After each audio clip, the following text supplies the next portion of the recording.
বলেই আদি এগিয়ে আসতে নিল, সাথে সাথে আদিবা উঠে এক ছুটে ওয়াশরুমে চলে গেল। আদি বাইরে থেকে চেঁচিয়ে উঠল, দাঁড়া, তোর পক করা বের করছি। পালাবি কোথায়? ওয়াশরুমে কতক্ষণ থাকতে পারবি? বের হতে হবে না? দেখবো নি কে বাঁচায় তোকে। আদিবা দরজার অপর পাশ থেকে জবাব দিল, আমি কি আপনাকে ভয় পাই নাকি? তেরা অসভ্য বদমাশ একটা ছেলে। কি বললি তুই? একদম ধমক দিবেন না। একবার বের হ, মেরে ছাতু বানাবো তোকে। উষ্টা দিয়ে বাসা থেকে বের করে দিব আপনাকে। ভুলে যাবেন না, এটা আমার শ্বশুর বাড়ি। আমি আর আশ্রিতা নই, এটা আমারও বাড়ি। আদিবার কথাটা কি আদির মন কাড়ল? হয়তো। তাই তো বকা দেওয়ার বদলে মুচকি হেসে বলল, ফ্রেশ হয়ে নিচে আয়, আমি গাড়ি বের করছি। আদিবা ফ্রেশ হয়ে নিচে এসে দেখলো আদি সত্যিই গাড়ি নিয়ে অপেক্ষা করছে। আদিবা গিয়ে আদির পাশের সিটে বসলো। আদি ড্রাইভ করছে। আদিবা এদিক ওদিক তাকিয়ে চারপাশটা দেখছে। আদিবার চোখ মুখে খুশি চিকচিক করছে। আদিবা কিছুক্ষণ চুপচাপ থেকে আশপাশটা দেখে হঠাৎ প্রশ্ন করলো, তা আপনি এখানে আসলেন কি করে? আদি ড্রাইভে মনোযোগ রেখেই জবাব দিল, যাক, আপনার তাহলে জানতে ইচ্ছে হলো। হবে না? আমি বাড়ি থেকে বের হয়ে স্টেশনেও জায়গা পেলাম না, আর আপনি বিদেশে চলে আসলেন। আসলেন তো আসলেন, আবার বাড়ি গাড়িও করে ফেললেন। আলাদিনের চেরাগ পেয়েছিলেন নাকি? না, আমি যখন বাসা থেকে বের হয়েছিলাম আমিও স্টেশনেই থাকতাম, আর স্টেশনের লোকের মালামাল আনা নেওয়ার কাজ করতাম। একদিন রাতে ট্রেন থেকে মাল আনতে গিয়ে দেখলাম একজন মধ্যবয়স্ক লোক সিটে বসে আছে। গিয়ে বললাম, স্যার আপনার কি কোনো ব্যাগ আছে? উনি জবাব দিলেন না। ভাবলাম ঘুমিয়ে পড়েছেন। আমি জাগানোর চেষ্টা করতে ঢলে পড়লেন, বুঝতে পারলাম উনি অসুস্থ। তাড়াতাড়ি হাসপাতালে নিয়ে গেলাম। ওনার সাথে কোনো টাকা পয়সা ছিল না। ট্রেনে কেউ ওনাকে নেশাজাতীয় কিছু খাইয়ে সব নিয়ে নিয়েছে। উনি হার্টের রোগী ছিলেন, তাই এতে মারাত্মক অসুস্থ হয়ে পড়েন। ওনার জ্ঞান ফিরছিল না, সাথে ফোনও ছিল না, তাই উনি কে কোথায় থাকেন কিছুই জানতে পারিনি। তাই বলে একজন মানুষ টাকার অভাবে চিকিৎসা পাবে না মানতে পারিনি। তুই হয়তো জানিস আমার একটা চেইন ছিল, আমি সেটা বিক্রি করে ওনার চিকিৎসা করি। উনি যখন সুস্থ হলেন আমাকে কিছুতেই ছাড়তে চাইলেন না। নিজের বাসায় নিয়ে গেলেন, আমি রাজি ছিলাম না। তাই তখন বললেন স্টেশনে কাজ না করে ওনার বাসায় কাজ করতে, কারণ আঙ্কেল আন্টির বয়স হয়েছে, তাছাড়া ওনাদের ছেলে নেই। তাই ব্যাংকের কাজ, বিল দেওয়া এগুলো করার জন্য হলেও যেন থাকি।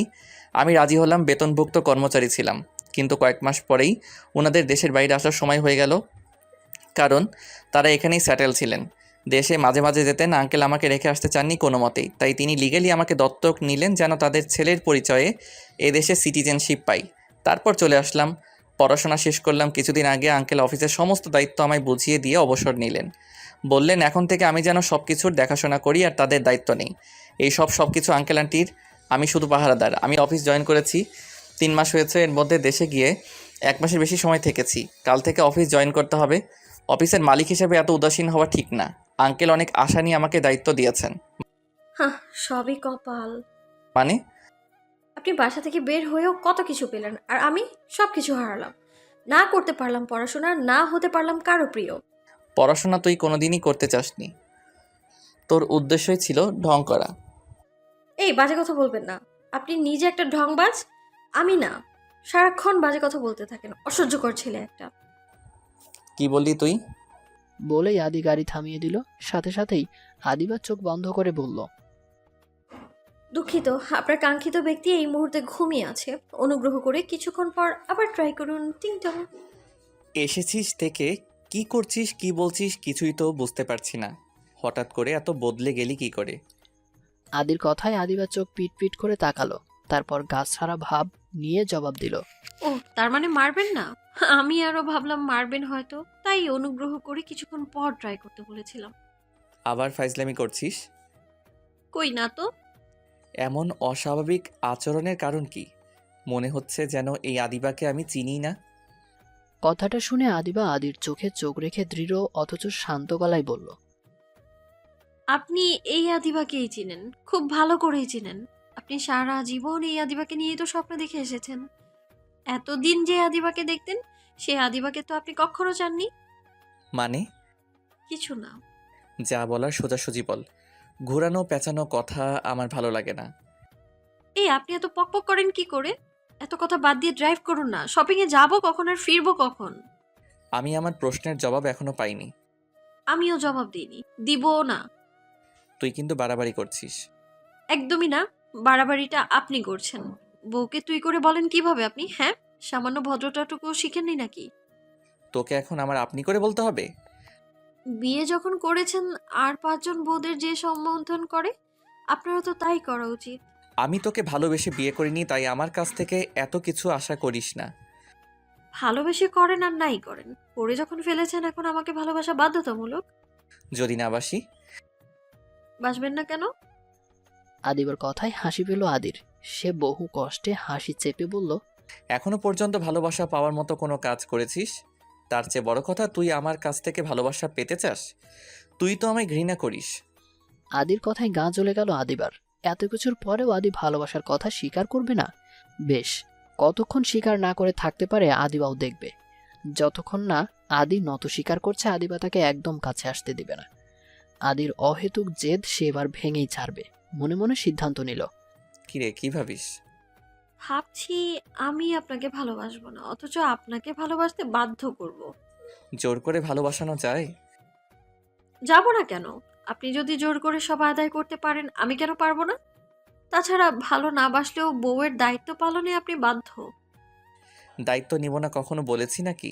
দায়িত্ব নিতে আমার অসুবিধে নেই। আমি আমার দায়িত্ব পালন করব। ইনফ্যাক্ট একটু বেশি ভালোভাবে পালন করব। সেটাই। তাহলে এখন দাঁড়িয়ে আছেন কোন দুঃখে শুনি?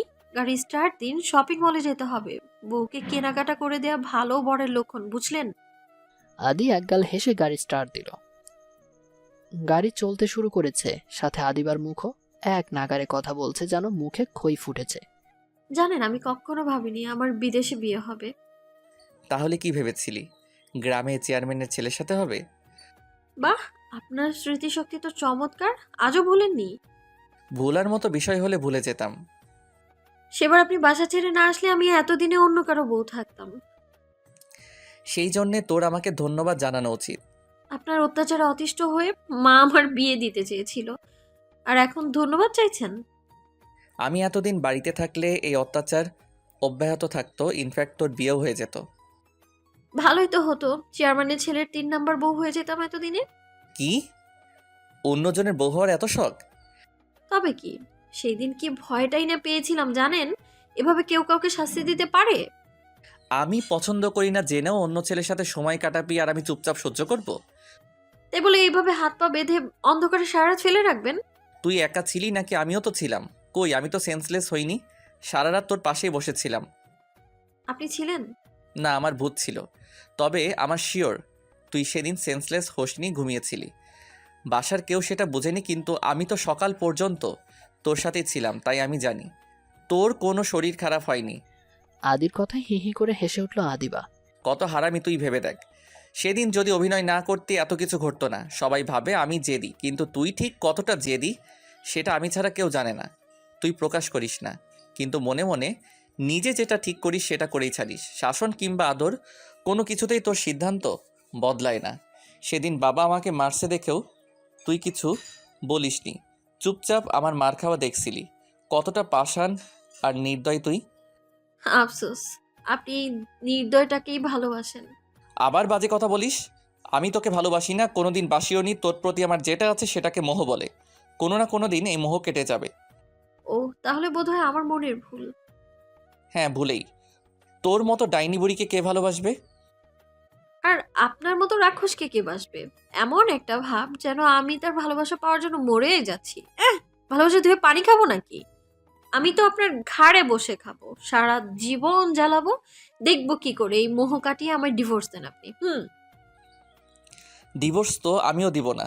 তুই আমাকে কি জ্বালাবি, উল্টে আমি তোকে জ্বালাবো। সেজন্যই তো বিয়ে করেছি। সেটা তো সময় বলে দিবে কে কাকে জ্বালায়। এরা দুজন ঝগড়া করতে করতেই গাড়ি এসে থামলো শপিং মলের সামনে। আদিবা প্রয়োজনের চেয়ে অপ্রয়োজনীয় জিনিসই কিনেছে বেশি। যদিও আদি কয়েকবার বাধা দেওয়ার চেষ্টা করেছিল, কিন্তু কোনো লাভ হয়নি। আদিবা তাকে হুমকি দিয়ে সব কিনে নিয়েছে।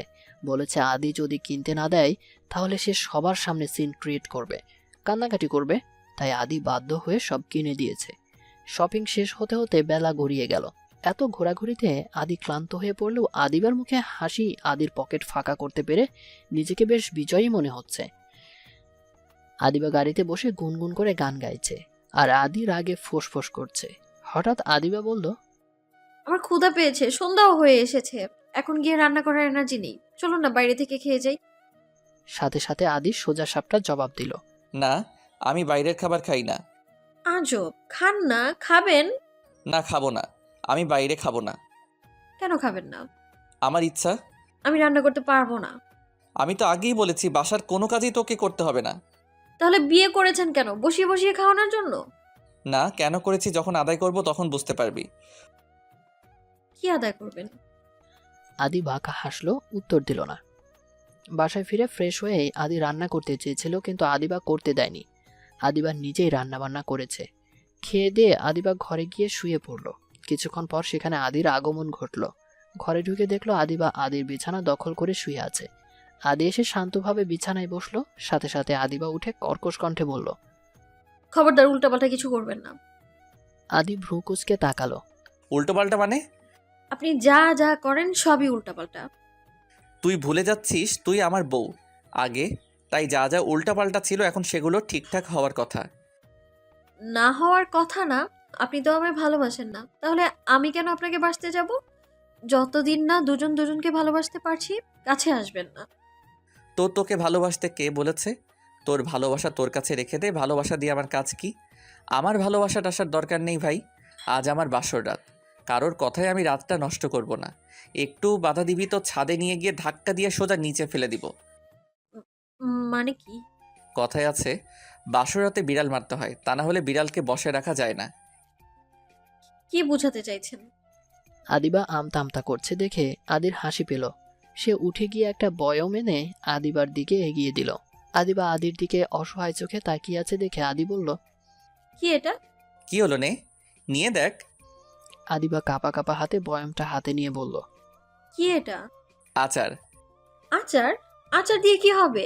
আমি কি কখনো বলেছিলাম নাকি যে আমার আচার পছন্দ? না, তবে আমি বলেছিলাম তোর বিয়েতে আমি আচার গিফট করব। আচার আমার পছন্দ না। পৃথিবীর সব মেয়ে টক খেতে পছন্দ করে, এটা আপনাকে কে বলেছে? এসব দিয়ে মন জয় করা যাবে না। আদিবার কথায় হা হা করে হেসে উঠল আদি। হাসতে হাসতে বলল, আমি তোর মন দিয়ে কি করব? মন ধুয়ে পানি খাবো? তুই মন থেকে চাইলেও আমার বউ, না চাইলেও আমারই বউ। তাই মন জয়ের পিছনে সময় নষ্ট করতে পারছি না। আর আচারটা পছন্দের জন্য দেইনি, খুব তাড়াতাড়ি আমি তোর আচার খাওয়ার কারণ হব তাই দিয়েছি। আপনার কথার মানে বুঝতে পারছি না। লাইটটা অফ করি তারপর বোঝাচ্ছি। আদি লাইট অফের কথা বলতেই আদিবা চেঁচিয়ে উঠল। না, আমি অন্ধকারে ভয় পাই। আদি বাঁকা হেসে জবাব দিল, লাইট অন থাকলে আমার কোনো অসুবিধা নেই, কিন্তু তুই সহ্য করতে পারবি তো? ভাইয়া? ওই ভাইয়া বলিস কাকে? আমি তোর জামাই হই। এটা কেমন সম্পর্ক? ভালোবাসেন না অথচ নিজেকে জামাই দাবি করেন? তুই না প্রশ্ন করেছিলি বিয়ে করেছি কেন? তাহলে শোন, নিজেকে তোর জামাই দাবি করার জন্যই বিয়েটা করেছি, বুঝেছিস? আর তুই এখন চুপচাপ বউয়ের দায়িত্ব পালন করবি। আজ যদি তুই কান্নাকাটি করে আমার মুড নষ্ট করিস, আমি তোকে কি যে করব নিজেই জানি না। কি করবেন? সেটা খুলে বলতে হবে? আমি বাসায় যাব। কাঁদ কাঁদ, আর একটু চোখের পানি বের হোক শুধু, তারপর তোকে ছোট ছোট পিস করে পার্সেল করে দেশে পাঠিয়ে দিব। চিন্তা করিস না, এত ছোট ছোট পিস করব যে বাসার কেউ তোকে চিনতেও পারবে না। ভাইয়া? আবার ভাইয়া বলিস? দাঁড়া, মজা দেখাচ্ছি। আদিবা অসহায় চোখে তাকিয়ে আছে, কিন্তু আদি তাতে কোনো পাত্তা না দিয়ে এগিয়ে গিয়ে লাইট অফ করে দিল। সাথে সাথে আদিবার অন্তরাত্মা উড়াল দিল, এই ছেলেটা এত বেয়াদব কেন? আদিবার মনের অবস্থাটা একটাবার বোঝার চেষ্টা করবে না? যখন যা মন চায় তাই করবে, কিন্তু কেন? নিজেই নিজেকে প্রশ্ন করছিল আদিবা। কিন্তু উত্তর মেলানোর আগেই আদি এসে তার পাশে বসলো। আদিবা ভয়ে পিছিয়ে বসলো, তার হাত পা অনবরত কাঁপছে। সে আপাতত এমন কিছুর জন্য প্রস্তুত না, তাই আদিকে আটকানোর চেষ্টা চালাচ্ছে। আদিবা ভয়ে ভয়ে পিছিয়ে যাচ্ছিল, তখন আদি সাইড ল্যাম্প চালিয়ে দিয়ে ধপাস করে শুয়ে পড়ল। আদিবা বেশ অবাক হলো। তখনই দৃঢ় কণ্ঠে ভেসে আসলো, শুয়ে পড়, সকালে অফিসে যেতে হবে, অনেকদিন যাইনি, তাই এখন তোর সাথে সাপ লুডো খেলার ইচ্ছে নেই। আদিবা অবাক চোখে তাকিয়ে আছে, মুখ দিয়ে কথা বের হচ্ছে না। আদিবাকে চুপ থাকতে দেখে আদি আবার বলল, আসলে কি বলতো, জোর করে কিছু করে আমি বাসরাত নামটার মানে বদলাতে চাই না। এই রাতে যা হয় দুজনের সম্মতিতে হয়, তাই আজ তোর ছুটি। জোরাজুরি করার জন্য সারা জীবনটাই তো পড়ে আছে। আদিবা চোখ বড় বড় করে আদির দিকে তাকালো। আদি চোখ বন্ধ করে উল্টো ঘুরে মিটমিট করে হাসছে দেখে আদিবার গা জ্বলে উঠল। আপনি ইচ্ছে করে এমনটা করছেন, তাই না? আদির নির্ভেজাল উত্তর, কি করেছি? কিছু তো করলামই না। ভয় দেখালেন কেন? ভয় দেখাতে যাব কেন? আমি অতি ভদ্র একটা ছেলে, তাই তোকে ছাড় দিলাম। ভদ্র? তাও আপনি? পৃথিবীর নবম আশ্চর্য হয়তো এটাই। আদিবা, বেশি বকবক করিস না। যথেষ্ট শান্ত আছি, যদি উঠি তোর খবর আছে। আমি আপনার সাথে ঘুমাবো না। বলেই আদিবা বিছানা ছাড়তে চাইলো, কিন্তু আদির হাতে ধরা পড়ল। তুই কতটা ইডিয়েট এবার বুঝেছিস তো? মানে?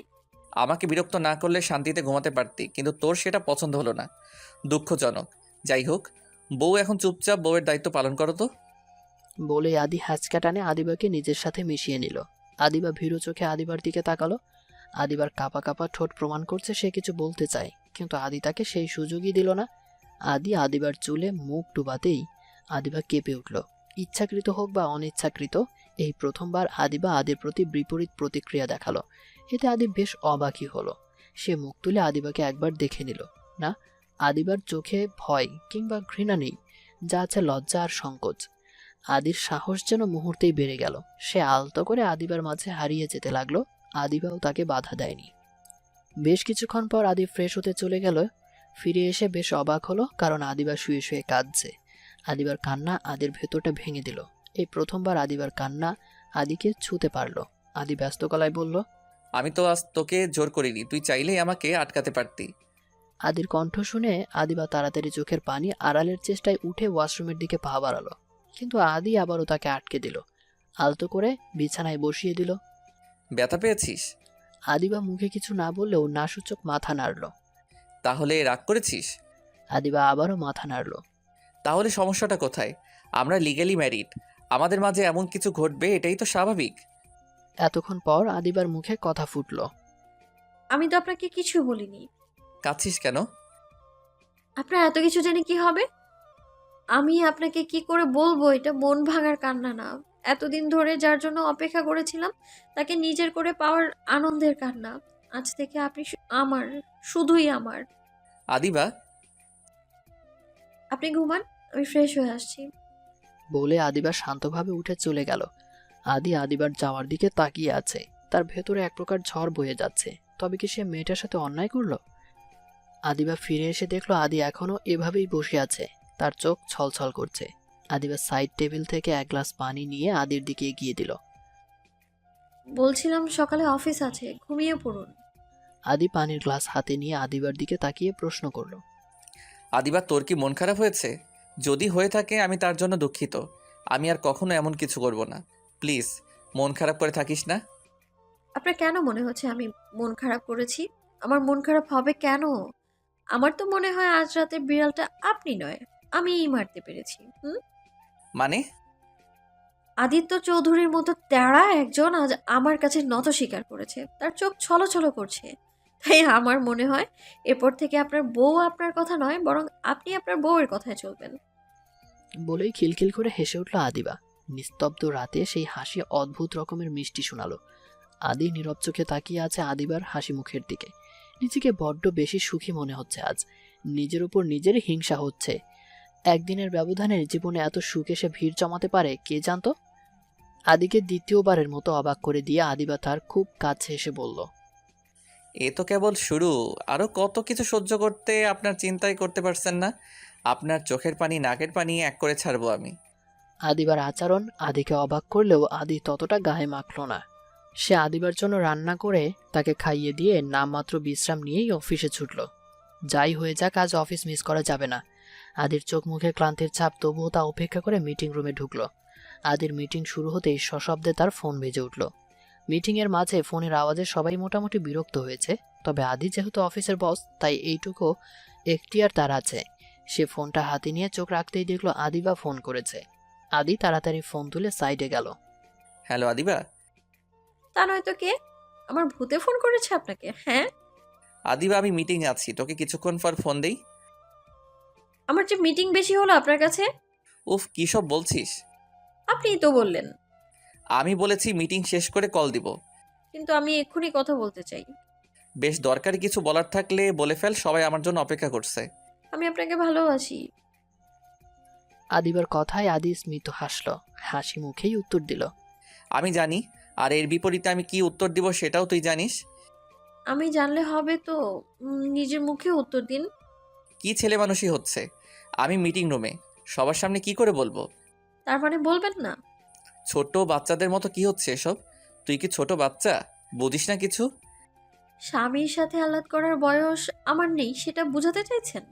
আদিবা, আমি ব্যস্ত আছি। এখন ঝগড়া করার পরিবেশ নেই। যা যা যা বলার আছে বাসায় ফিরলে বলিস। তাহলে এক্ষুনি ফিরে আসুন। মানে কি? আমার একা একা ভালো লাগছে না, প্লিজ আসুন না। তুই তো জানিস আজ আমার জরুরি কিছু মিটিং আছে। যত তাড়াতাড়ি সম্ভব শেষ করে চলে আসবো, ঠিক আছে? এতক্ষণ আমি একা একা কি করব? আপনি এক্ষুনি চলে আসুন, প্লিজ প্লিজ প্লিজ। তুই কিন্তু এবার বাড়াবাড়ি করছিস আদিবা। যাই হোক, সবাই আমার জন্য অপেক্ষা করছে। রাখছি, পরে কথা হবে। বলেই আদিবাকে আর কিছু বলার সুযোগ না দিয়ে ফোনটা কেটে দিল আদি। আদি এসে মিটিংয়ে যোগ দিল। মিটিং চলাকালীন সময়ে আরও কয়েকবার ফোন আসলো। বারবার ফোন বাজায়, সবাই বিরক্ত হচ্ছে, শুধু ভয়ে বলতে পারছে না। কিন্তু ম্যানেজার সাহেব বলেই বসলো, স্যার, আপনি ফোনের ঝামেলা আগে মিটিয়ে নিন। এভাবে মিটিংয়ে মন বসাতে পারবেন না। ম্যানেজারের কথায় আদির মেজাজ খারাপ হয়ে গেল। এমনিতেই সারা রাত না ঘুমিয়ে মেজাজ খিটখিটে ছিল। আদি মোটামুটি ধমক দিয়েই বলল, আমাকে কি করতে হবে আর কি করতে হবে না সেটা নিশ্চয়ই আপনার কাছ থেকে শিখতে হবে না, তাই না? Sorry sir. আদি জবাব না দিয়ে ফোনটা তার অ্যাসিস্ট্যান্টের কাছে দিয়ে বলল, ফোনটা নিয়ে যাও। আবার ফোন আসলে ফোনটা ধরে বলবে স্যার ব্যস্ত আছেন, আপনাকে পরে ফোন করবেন। আদির অ্যাসিস্ট্যান্ট ফোনটা নিয়ে মিটিং রুম থেকে বেরিয়ে আদির পার্সোনাল রুমে রেখে আসলো। এর মধ্যে আর ফোন আসলো না। অ্যাসিস্ট্যান্ট ফিরে আসতেই আদি জিজ্ঞাসা করলো, ফোন এসেছিল? অ্যাসিস্ট্যান্ট উত্তর দিল, আর ফোন আসেনি। আদি স্বস্তি পেল। আদি মিটিংয়ে মন দিতে চাইলেও কিছুতেও যেন মন বসছে না। বসবে কি করে? আদির মন যে পড়ে আছে আদিবের কাছে। মেয়েটা বাসায় একা একা কি করছে কে জানে। যত তাড়াতাড়ি মিটিং শেষ হবে বাসায় যেতে হবে। কিন্তু অফিসে কিছু ঝামেলা হওয়ায় আদি তাড়াতাড়ি ফিরতে পারলো না। ফিরতে ফিরতে সন্ধ্যা গড়িয়ে গেল। বাসায় ফিরে আদি অবাক হলো। আদিবার হাতে ব্যান্ডেজ দেখে আদির মাথা চক্কর দিল। তাড়াহুড়ো করে আদিবার কাছে গিয়ে প্রশ্ন করলো, হাতে কি হয়েছে আদিবা? আদিকে দেখেই আদিবার আগে ফোঁসফোঁস করতে লাগলো। এই খবরদার আমার কাছে আসবেন না, এতক্ষণ যেখানে ছিলেন সেখানে যান, বলেই আদিবা সরে গেল। এসব কি ধরনের ফাজলামি? ব্যথা পেয়েছিস কি করে? আমার ব্যথা আমি বুঝে নিব, আপনার বোঝার কোনো দরকার নেই তো। আদিবা, ছেলে মানুষই বাদ দে, দেখি কি হয়েছে। আপনি আমার কাছে আসবেন না বলছি, বাড়াবাড়ি করলে খারাপ হয়ে যাবে বলে দিলাম। আদি বেশ বিরক্ত হয়ে রাগে উঠে গেল। আদিবাও বাধা দিল না। আদি উঠে গিয়ে ল্যাপটপ নিয়ে বসলো। সে মনোযোগ দিয়ে কিছু একটা দেখলো, তারপর আদিবের কাছে এসে কিছু না বলে ঠাস করে থাপ্পড় বসিয়ে দিল। আদিবাও কড়া চোখে তাকালো। খুব বার বেড়েছিস তাই না? বেশ, এখন দেখবো তুই কত বাড়তে পারিস। বলেই আদি জিন্স থেকে বেল্ট খুলে আদিবার সামনে দাঁড়ালো। তবে আদিবা বরাবরের মতো আদিকে ভয় পেল না, বরং সরাগী চোখে তাকালো আদির দিকে। চোখ দুটি যেন ভিতরের সব রাগ উগরে দিতে চাইছে। এসবের মানে কি? কি চাইছিস তুই আদিবা, জবাব দে। আদি নিজের রাগ কন্ট্রোল করতে পারল না, ঠাস করে থাপ্পড় বসিয়ে দিল আদিবার গালে। আদিবা তাতে ব্যথা পেলেও ভয় পেল না, রাগী চোখে তাকালো আদির দিকে। আদিবা ভয় পায়নি, ব্যাপারটা আদির রাগের আগুনে যেন ঘি ঢাললো। সে চেঁচিয়ে উঠল। আদিবা উত্তর দিল না। সব কিছুর একটা লিমিট থাকে। তুই সব সীমা পেরিয়ে গিয়েছিস। আমাকে আর রাগাস না। সামলাতে পারবি না হয় ভালোই ভালো জবাব দে, হাত কেটেছিস কেন? আদিও আরো রাগ নিয়ে বলল, কাটিনি, কেটে গেছে। আবার মিথ্যা বলিস। সিসিটিভিতে আমি সবই দেখেছি। এত জেদ তোর? আজ যদি তোর জেদ আমি ভাঙতে না পারি, আমার নাম আদি না। আদি বেশ রেগে যাচ্ছে দেখে আদিবা উত্তর দিতে বাধ্য হলো। খটমট করে উত্তর দিল। বলেই জিন্স থেকে বেল্ট খুলে আদিবার সামনে দাঁড়ালো। বল, কেন কেটেছিস? এত বাড়াবাড়ির কারণ কি? সুখে থাকতে ভূতে কিলাই? সুখ? কোনটাকে সুখ মনে হচ্ছে আপনার? মানে কি বোঝাতে চাইছিস? সরাসরি বল। না বলে কি করবেন? মারবেন? মারুন। তবে তার আগে বলুন তো, আমার ভুলটা কি? বিয়ের পরদিন নিজের বরকে কাছে পেতে চেয়েছি, সেটা কি অন্যায়? বারবার ফোন করেছি, সেটা অন্যায়? না, অন্যায় না, তবে বাড়াবাড়ি। আমি কি মরে যাচ্ছিলাম, বাসায় ফিরতাম না? আমি বারবার বলেছিলাম আজ আমার একটু কাজ আছে, তারপরও সারা রাত ফাজলামি করেছিস। আর এখন হাত কেটে একাকার অবস্থা। এভাবে আমার উপর টর্চার করার মানে কি? হাত আমার, ব্লেড আমার, আপনার অসুবিধা কোথায়? আদিবা, তুই বাচ্চাদের মতো আচরণ কেন করছিস? এমন তো না যে আমি তোকে রেখে অন্য কাউকে সময় দিতে চলে গিয়েছি। এটা আমার প্রফেশন, তোকে সেটা বুঝতে হবে। বুঝলেই কি আর না বুঝলেই কি, আপনার কাছে আমার অভিমানের কোনো দাম আছে? মানে? মানেটা বুঝলে অনেক আগেই বাসায় ফিরতেন, রাতে ফিরতেন না। যাই হোক, নিচে যান, আমি খাবার দিচ্ছি। বিয়ে করে এনেছেন, দায়িত্ব তো পালন করতেই হবে। তা না হলে আবার কখন থাপ্পড় লাগাবেন কে জানে। আদিবা, আদিবা কিছু না বলে নিচে চলে গেল। আদিও নিচে নামছিল, ঠিক তখন বাসার কলিং বেল বেজে উঠল। আদিবা গিয়ে দরজা খুলল। দরজা খুলে আদিবা কিঞ্চিত ভ্রু কুঁচকে আদির দিকে তাকালো, কিন্তু আদি তাকে পাত্তা না দিয়ে তাড়াহুড়ো করে এগিয়ে গেল।